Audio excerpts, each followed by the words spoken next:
उद्देश काय?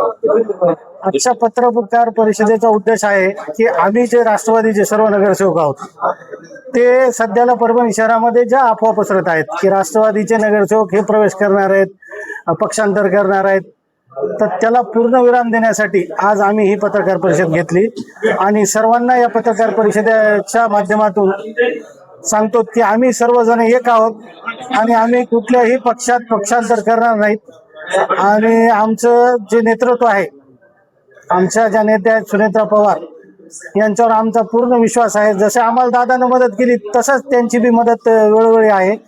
तसेच आमचे जिल्ह्याचे नेते राजेशदादा विटेकर हे आमच्यासोबत खांद्याला खांदा लावून काम करतात. आमच्या पाठीवर कधी बी त्यांचा हात आहे, वेळोवेळी आम्हाला मदत करतात. त्याच्यामुळे आम्हाला पक्षांतर करायची गरज नाही आणि ज्या बी पक्षात आम्हाला प्रवेश करायचा म्हणून अफवा आहेत ते पक्ष आमच्यासोबत वरी सत्तेत आहेत, आम्ही एकच आहेत.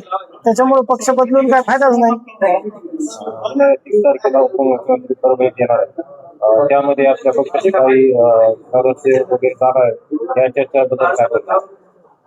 जे कोणी जाणार आहेत त्यांनी ऑलरेडी राजीनामा दिलेले आहेत आणि ते पक्ष सोडून त्यांना 5-6 महिने होत आहेत. त्याच्यामुळे ते जाणारच होते, आज ह्या नाही तर त्या पक्षात. त्याच्यामुळे काय त्याच्यावर बोलण्याचा काही विषय नाही.